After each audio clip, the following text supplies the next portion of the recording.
President Trump is having quite a mood swing. Last night he was ecstatic, posting that a ceasefire had been reached between Israel and Iran and there was finally peace. But after missiles started flying again, he became enraged. Today, while speaking with reporters, he got so worked up he dropped a bomb of his own. President Trump dropped the F-bomb on live TV in a furious rant at Iran and Israel for breaching the fragile ceasefire. Yeah, we basically have two countries that have been fighting so long and so hard that they don't know what the they're doing. Do you understand that? The in-your-face outburst came as the president was leaving for the NATO summit in the Netherlands. Cable news show hosts were stunned. This is one of the most visibly angry times I have seen him. We got the full Trump experience just there, but Social media lit up. Forget bunker busters. Trump dropped the biggest bomb of all. Woke me up more than my coffee. These guys got to calm down. It's ridiculous. The president was also frustrated over media reports that Iran may have hidden its stockpile of high-grade uranium before the U.S. raid. CNN in particular, they're trying to say, well, I agree that it was destroyed, but maybe not that destroyed. You know what they're doing? They're really hurting great pilots that put their lives in the line. CNN is scum. And so is MSDNC. Then he turned his ire on Israel. Israel, as soon as we made the deal, they came out and they dropped a load of bombs, the likes of which I've never seen before. The biggest load that we've seen. I'm not happy with Israel. Minutes later, Trump posted, all planes will turn around and head home while doing a friendly plane wave to Iran. Nobody will be hurt. On Air Force One, the president claimed Iran is no longer interested in building nuclear weapons. I think it's the last thing on their mind right now. Minutes before the president was scheduled to arrive at the NATO summit, this happened. The red carpet flipped upside down. Officials scrambled to put it back in place. I told you guys, this president is not fucking around.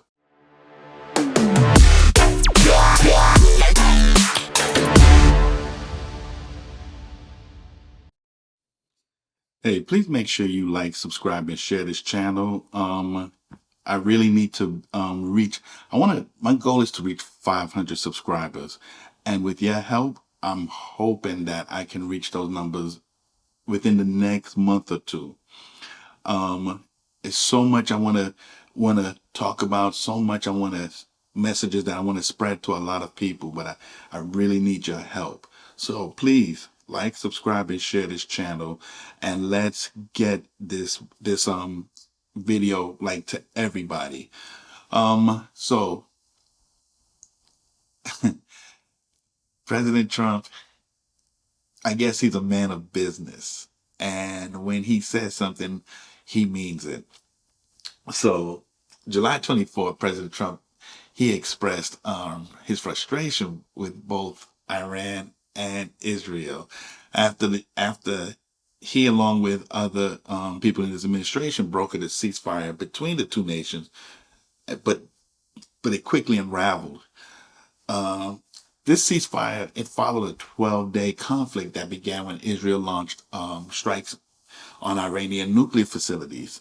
And then the U.S. joined with its own airstrikes, on those nuclear sites with those bunker busters or whatever they call it. But it did escalate further tensions, and then Iran fired in Qatar at American Air Base. But apparently the Americans knew about it because the Iranians warned them before they did it. So despite the ceasefire, both countries accused each other of violating the agreement, like right away, immediately. And Iran reportedly launched some missiles at Israel, which then Israel responded with some serious bombing, like heavy bombing. And this got Trump visibly upset, especially towards reporters. And he was also upset with CNN and MSNBC. He is like disgusted with them. But Trump basically said, we have two countries that have been fighting so long and so hard that they don't know what the fuck they're doing. So his use of profanity, he used profanity before, but not in this manner. So it did signal deep exasperation with both countries. And he criticized Israel for launching a massive bombing campaign just hours after the ceasefire. But he was really mad because, I guess, when Iran launched this missile, it either was intercepted or it didn't hit its target, and it was like way far away. But Israel came back with a massive bombing, and so Trump was not happy, and I don't blame him, because in all, he definitely wants peace. He doesn't want Iran with a nuclear weapon, and he wants peace. And for some reason, Israel always seems to have us like, Benjamin Netanyahu. I don't know how he's still in power this long, but he continues to say that they have this and they have that. And I really wish that America would take a little bit more restraint and investigate, excuse me, some of the accusations before, getting involved.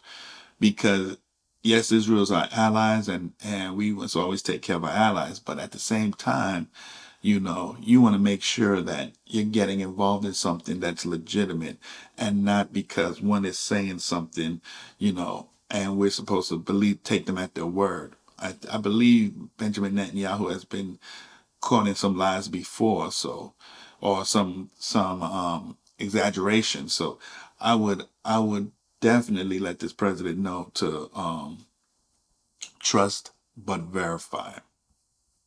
Dark son of a bitch, sorry to tell you. Why did the U.S. invade Iraq in 2003? Where did that war come from? If you take out Saddam's regime, I guarantee you that it will have enormous positive reverberations on the region. Well, first of all, it was completely phony pretenses. It wasn't, we were so wrong, they didn't have weapons of mass destruction. They actually did focus groups in the fall of 2002 to find out what would sell that war to the American people. Abe Schultzke, if you want to know the name of the PR genius. They did focus groups on the war.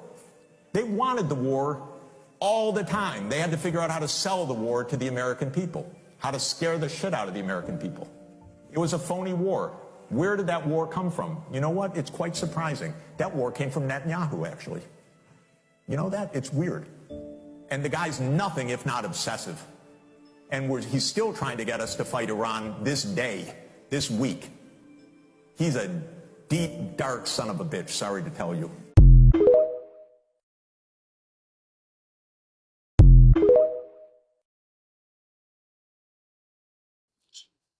So see, there's a lot of questions I would like to ask, but I'm not really strong in this area, because in order to know why for some reason we go into war because of intel from Benjamin Netanyahu and Israel. So in order for me to know that, why we keep falling into these wars, I need to know the history. And it goes way back, into the late 1800s, where Israel, I believe Zionists was fighting to get land, and they wanted land in the place that was called Palestine at one time. And when Great Britain took over Palestine, Zionists then really wanted either part of it or all of it. So I'm not sure on the true history. However, that's something I need to research, so I would have a better understanding. But until then, so far what I see is America getting into some wars like the Iraq War, which we used intel from Israel, and it comes to find out Saddam Hussein never had weapons of mass destruction, and we did a regime change. Regime change is a very tricky thing, because when you have a country that is stable, and the people seem to be, satisfied, and then you do a regime change, now that's like a whole mind screw. And now there's going to be whoever put that person in power, they're going to be dictating what needs to be done. And the people might not be able to handle that. And so that causes confusion and chaos. So, with Benjamin Netanyahu now talking about regime change in Iran, I think that's moving way too fast. They already did a regime change before, which brought in the Ayatollah, and then I don't believe it's the same Ayatollah, but now look at Iran. So I don't know. I'm confused about the whole situation, which we can see has made our president very upset with Israel and Iran. But nevertheless, don't mess with President Trump, because if you make him look stupid, especially after he put out that there was a ceasefire, and after he said this, Iran and Israel going back and forth at it with each other, you do this, you're going to get him upset. And he does not play. I wanted a president that would be tough, and Donald Trump is all of that. When he cursed and said that Iran and Israel didn't know what the fuck they were doing, I'm going to add some more to that list. Texas Congresswoman Jasmine Crockett that lost her bid for the Congress oversight leader didn't know what the fuck she was doing. The mayor of Chicago don't know what the fuck he was doing. The illegals burning our flags don't know what the fuck they were doing. Kamala running for governor of Cali don't know what the fuck she's doing. Democrats that are hating on Trump, especially AOC, don't know what the fuck they're doing. All you delusional Trump haters don't know what the fuck you're doing. Augusta, Georgia, that did that protesting and stuff when we have raggedy streets, raggedy infrastructure, literacy rate on the high, homeless rate double, don't know what the fuck they were doing. CNN, Caitlyn, don't know what the fuck she was doing. And the few, especially you, Whoopi Goldberg and Sonny, y'all definitely don't know what the fuck y'all doing. So fuck off. So I gotta laugh a minute, because Trump used the F word for the Iran-Israel situation, but this lady used the F word for everybody that gets on her nerve. Good for her. Hey, what's up, y'all? What y'all doing? I don't care who you are. One thing you do not do is make Trump look like a fool and a liar on a world stage, okay? He's gonna get pissed off. When he told y'all to put down those bombs, he told y'all asses to put them down, okay?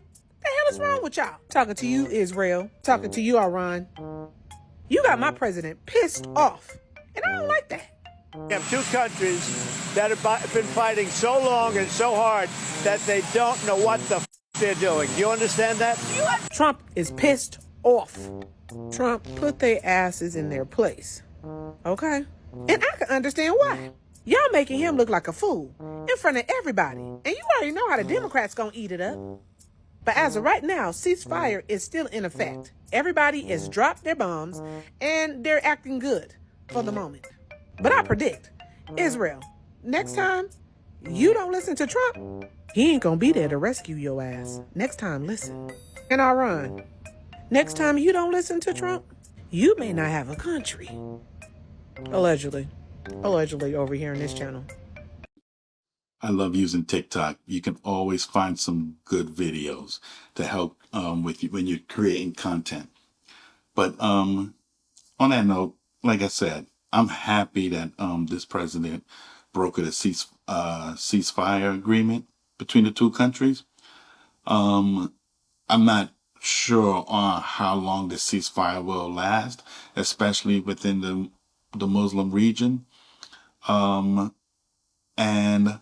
I like to see what else do Israel say that is going to get America involved in any Middle East situation. I really feel like we need to step back and let's observe now. I'm not saying that Israel is wrong. I'm not saying that intel is can't be trusted. I'm just saying to trust but verify. Because we don't want to fall into any war. We don't want to fall into something that, didn't need to happen. It's like that thing they said, how this is what they say, how America got involved in the Vietnam War was because of, they claimed that Israeli ship had fired upon the American ship and blamed it on the Vietnamese. It was supposed to be in the Gulf of Tonkin, something like that. So I just say we need to really trust but verify. Let's make sure that if we're going to do something, it's on the up and up, and it's not just because this is what they say and then we do it and then, oh well, because Iraq was a total blunder and we should have never went into Iraq, but we did. And because we used the intel that Israel gave us, and that intel was 100% wrong. So, that's just my feeling. That's my perspective on the whole situation. And I'm definitely going to learn more about the Jewish Arab war that's been happening for so long. But on that note, please remember, like, subscribe, share this video. Let's I'm at this is funny, I'm at 99 right now. I want to hit 100, but then I would like to hit 500. I would like to get that within the next 2 months. And if I can hit that, then my next goal would be 1,000, 500 more. And then want to keep going up and up until I can get a really good base. I don't want to use other third party sources to build my subscribers, because a lot of them use bots and things like that. No, I'd rather use word of mouth, people like you who can help me grow. So please remember, like, subscribe, share this video, leave a comment below, because as you know, I will respond back, whether it's good or bad. I will respond back, and let's have fun doing this, because this is we have the right to our opinions, our feelings, and we can have those discussions and not hate each other. We can have discussions on real issues. And trust me, I won't hate you any less. You'll still be still be welcome. Okay? Anyway, you guys have a great day, and I'll be coming out with another video. I'm gonna work on one once I finish with this one. But anyway, have a good one, guys. Peace.